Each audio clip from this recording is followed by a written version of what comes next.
ആരാണ് എൻ്റെ ലൈഫിലെ ഫേവറേറ്റ് പേഴ്സൺ?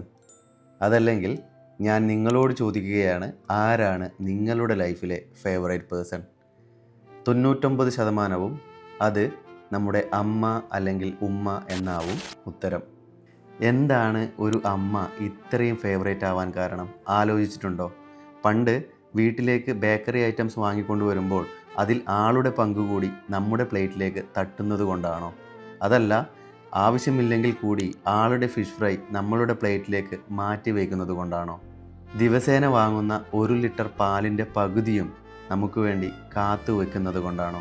അതോ വൈകുന്നേരങ്ങളിൽ കളിച്ചു ക്ഷീണിച്ചു വരുമ്പോൾ വരാന്തകളിൽ ഒരു കപ്പ് വെള്ളവുമായി നമ്മെ കാത്തിരിക്കുന്നത് കൊണ്ടാണോ? ഇനി കളിക്കുന്നതിനിടയിൽ തെല്ലൊന്ന് മുറിഞ്ഞാൽ നമ്മൾ ഉറങ്ങിയാലും രാത്രി വൈകിയും ആ മുറിവ് വന്നൊന്ന് നോക്കി അതിലൊന്ന് കൈയോടിച്ച് തെല്ലൊരു പരിഭ്രമത്തോടു കൂടി തിരിച്ചു പോകുന്നത് കൊണ്ടാണോ?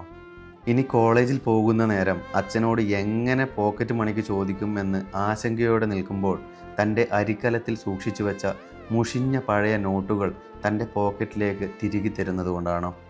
ഇനി PTA മീറ്റിങ്ങിന് വന്ന് ടീച്ചേഴ്സിൻ്റെ വായിന്ന് ആവശ്യമുള്ളതും ഇല്ലാത്തതും ഒക്കെ കേട്ട് കഴിഞ്ഞ് വീട്ടിൽ വന്ന് ഒരക്ഷരം ഒരാളോടും പറയാതെ നമ്മളെ സേവ് ചെയ്യുന്നത് കൊണ്ടാണോ?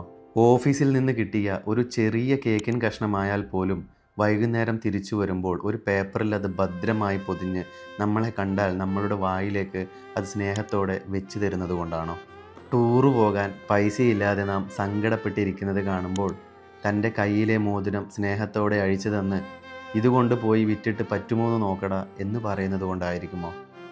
അച്ഛൻ ചീത്ത പറയുന്ന സമയത്ത് നമ്മളെ നെഞ്ചോട് ചേർത്തുകൊണ്ട് എൻ്റെ ചെക്കനെ പറയണ്ട എന്ന് ധാർഷ്ട്യം പിടിക്കുന്നത് കൊണ്ടാവുമോ? പ്രിയപ്പെട്ടവരെ, ഈ കേട്ടതിനും കണ്ടതിനും പാടിയതിനും ഒക്കെ അപ്പുറത്താണ് അവരുടെ സ്നേഹം. അവരുടെ ജീവിതം നമുക്ക് വേണ്ടി ഒഴിഞ്ഞു വെച്ചിട്ടുള്ളതാണ്. കേവലം ഒരു സദനത്തിലോ അനാഥാലയത്തിലോ കൊണ്ടുപോയി ആ പൊന്നിൻ്റെ മാറ്റ് നാം കുറയ്ക്കരുത്. കാരണം പിന്നീട് ഒരിക്കലും തിരിച്ചു കിട്ടാത്ത വിധം അത് നമുക്ക് നഷ്ടമായേക്കാം.